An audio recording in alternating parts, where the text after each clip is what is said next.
je suis certain que lorsque vous suivez l'émission Kratos chaque samedi, vous vous rendez compte que nous essayons de nous départir de toutes ces coquilles religieuses pour essayer de comprendre verticalement ce qu'est la connaissance et effectivement la théoriser d'une manière horizontale pour comprendre la réalité sur le terrain.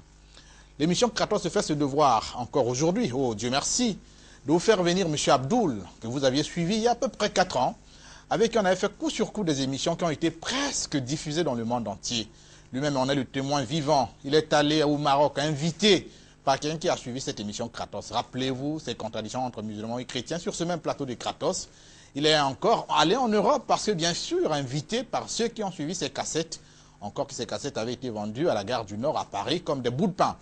Piratage, on dirait. Non, on n'a pas eu, n'est-ce pas, l'occasion de poursuivre ces gens-là. Nous sommes au Congo-Brazzaville. Nous revenons avec eux aujourd'hui, ils sont ici cosmopolites. Hein? Donc il y a les musulmans d'un côté, les chrétiens de l'autre. On va parler de qui est le salut.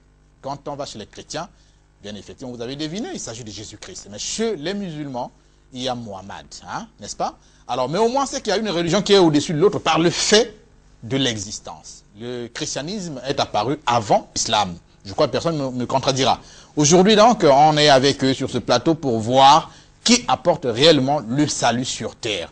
Quelqu'un a dit toujours que Jésus-Christ a émis une religion, une forte religion sur l'amour. Jusqu'aujourd'hui, les gens continuent à mourir pour lui. Alors, des musulmans aussi, l'on sait qu'ils sont nombreux à défendre la religion de Mohammed. Les 2 plus grandes religions au monde sont celles-là, si je ne me trompe pas. Mais par le fait du nombre, on parlera un peu du bouddhisme, parce que les choses sont nombreux, des Japonais aussi, des Indiens, pourquoi pas. Mais au niveau universel, les plus grandes religions sont donc les 2 que nous avons sur ce plateau-là. Avec eux, nous allons savoir qui des prophètes, qui des 2 prophètes apporte réellement le salut sur terre. Bonsoir, chers invités. Abdoul. Merci beaucoup encore une fois de plus. Je dirais simplement que l'exposé sur le thème de qui est le salut, ou en d'autres termes, l'humanité sera-t-elle sauvée par Jésus-Christ ou Mohammed, doit naturellement ou évidemment paraître très surprenant pour les chrétiens. Pour les chrétiens qui savent que pour eux, en dehors de Jésus-Christ, non seulement il n'y a pas d'autre sauveur que lui, mais Mohammed n'a pas aussi été mentionné dans la Bible, comme ils le disent. Mais la sincérité en soi n'est pas une garantie de vérité. Nous disons simplement ceci, que personne d'entre nous ne peut être plus éloquente que Dieu, Jésus-Christ et Mohammed pour nous départager sur cette question. C'est-à-dire nous montrer finalement qui ou l'humanité sera sauvée par qui. Est-ce par Jésus-Christ ou par Mohammed?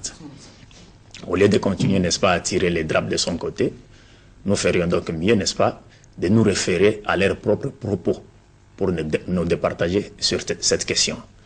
Parce que Dieu qui avait envoyé Jésus-Christ et Mohammed, et ce dernier qui n'avait enseigné que ce que Dieu leur avait commandé de dire, sont mieux placés, n'est-ce pas, pour nous trancher sur cette question. Ils sont mieux placés, oui. C'est par les Écritures qu'ils ont laissé? C'est par les Écritures. Il faudrait d'abord que nous revenions encore à la Genèse pour faire un petit briefing sur le but de la création de l'homme et de l'envoi des messagers de Dieu. D'après le Coran, dans son chapitre 51, verset 56, Dieu dit, je vais citer le verset en arabe, puis le traduira en français, Dieu dit, Bismillah ar-Rahman ar-Rahim, au nom de Dieu le clément, le miséricordieux, وَمَا خَلَقْتُ الْجِنَّ وَالْإِنسَ إِلَّا لِيَعْبُدُونَ. Je ne parle pas en langue, c'est en arabe, et ce verset veut dire ceci, Dieu veut dire dans ce verset, je n'ai créé les hommes et les esprits invisibles, ou les créatures invisibles, que dans le but de m'adorer. C'est-à-dire, il ressort clairement de ce verset coranique que Dieu n'avait créé l'homme que dans le but de lui rendre un culte pur et sincère, de mener une vie vertueuse fondée sur la volonté de Dieu exprimée dans tous ces livres sacrés, dont les derniers, nous disons nous les musulmans, et le Coran. Et en tant que vicaire de Dieu sur la terre, l'homme est appelé à faire triompher la loi de son Seigneur sur toute la surface de la terre. Et cela étant, l'homme ne pouvait pas, n'est-ce pas, connaître le but de sa création, et savoir comment adorer Dieu ou mener une vie vertueuse fondée sur la volonté de Dieu qu'au travers des messagers de Dieu. Alors c'est là donc une nécessité se fait sentir pour Dieu, n'est-ce pas, d'envoyer des messagers qui ne devraient être tirés que du milieu des êtres humains. Parce que Dieu, selon les Écritures, n'a pas envoyé des anges prêcher aux êtres humains. Et il nous dit dans le Coran, dans son chapitre 17, verset 95, « Si les anges vivaient tranquillement sur la terre comme des hommes, je leur aurais envoyé un messager ange. » Mais comme il n'habite pas la terre, il n'y a pas de messager ange qui viendrait sur la terre pour transmettre aux hommes la parole de Dieu. C'est ainsi, en lisant tous les livres sacrés, vous ne remarquerez nulle part où un ange s'est tenu sous un arbre ou sur une montagne et était en train de prêcher directement la parole aux enfants, plutôt aux enfants d'Adam ou aux êtres humains. Ceci contredit, n'est-ce pas, la théorie de ceux qui disent que Dieu était littéralement venu en chair ici pour venir prêcher aux hommes sa propre parole. Alors que les anges, qui sont les secrétaires de Dieu, ne l'ont pas encore fait, mais les gens croient du moins que le PDG est descendu et s'est laissé surprendre par ses propres créatures, arrêté, ligoté, crucifié, et à la croix, il s'adresse encore au Dieu créateur. Alors, je disais que, donc là, partant de ce point-là, Dieu, nécessité, se fait sentir donc d'envoyer des messagers, et Dieu a envoyé plusieurs messagers dans le monde. Plusieurs messagers. Lesquels vous connaissez? Il y en a beaucoup. Il y a Abraham, Moïse, Salom, David, Jean-Baptiste, Mohammed, beaucoup de messagers. Au nombre, le prophète Mohammed nous dit ceci, il y a 124 000 prophètes envoyés. Oui, on les voit dans le Coran ou bien dans la Bible seulement? Dans 113. Vous trouverez d'autres sont cités. Il n'y a que 25 qui sont cités dans les 5 Corans. Ouais. Et d'autres également sont cités dans la Bible et d'autres messagers que nous ne connaissons même pas. Ouais, qui ont dû certainement imposer d'autres religions aussi comme... Non, qui ne sont venus qu'enseigner une seule religion, puisque Dieu est unique. Mais les Krishna, les Confucius... Oui, c'est ça. C'est comme nous. Nous disons par exemple, Bouddha fut un véritable messager de Dieu. Mais c'est juste après le passage de Bouddha que les gens ont dénaturé la pureté de la foi enseignée par Bouddha. D'accord. Alors on y va. C'est ça. Oui. Donc Dieu a envoyé plusieurs messagers. Il a suscité des messagers dans chaque nation. Pas seulement aux enfants d'Israël. Contrairement à ce que croient les chrétiens. Parce que les chrétiens croient que Dieu n'avait suscité des messagers que dans la postérité d'Isaac. Mais le Coran nous dit le contraire. Et ce que le Coran dit est affirmé aujourd'hui par la science archéologique.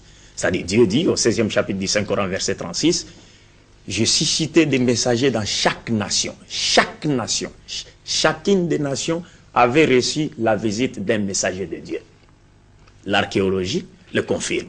Et la Bible également. Il y a certains versets bibliques qui confirment cela. Puisque lorsque Jésus cite un exemple, par exemple, le peuple ninivite, n'est-ce pas? Il le cite un exemple. Mais les Nivites n'étaient pas des Israélites.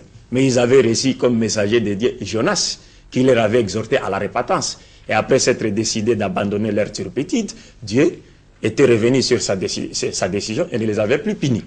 Lorsque, par exemple, le peuple de Sodome est cité en exemple, l'immoralité et la turpitude du peuple de Sodome est cité en exemple, n'est-ce pas? Dans la Bible, par exemple.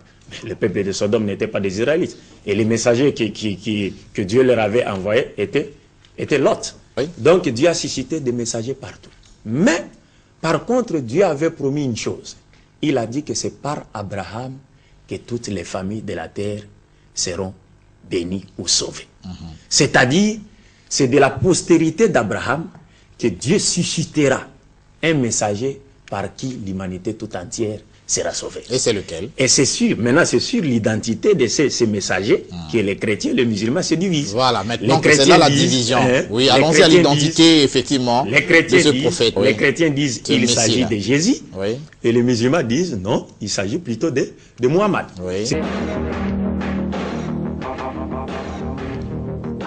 Vous savez qu'il y a donc deux promesses qui avaient été faites par Dieu. Abraham, qui est appelé le père la foi par les chrétiens, a eu un premier fils qui est Ismaël. Mais il l'a eu avec la servante de son épouse Sarah. C'était Agar, une égyptienne. Mais par la suite, avec Sarah, par la même promesse de Dieu, il a eu donc Isaac. Ça veut dire que l'aîné d'Abraham, enfin, en tant que fils, c'est Ismaël. Et puis est venu Isaac. Il y a deux postérités. Mais des deux postérités, Dieu a fait des promesses. Il a demandé à Ismaël, plutôt il a dit à la maman d'Ismaël que ton fils va être porteur d'une véritable légitimité internationale.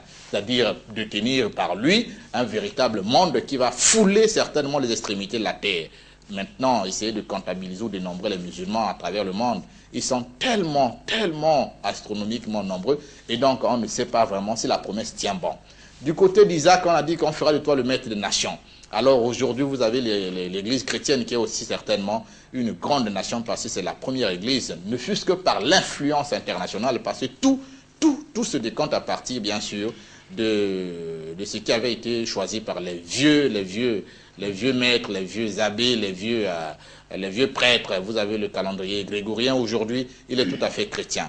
Aujourd'hui, on va savoir de quelle promesse on devrait se fier et quelle est la promesse qui devrait sauver le monde. C'est pourquoi le monde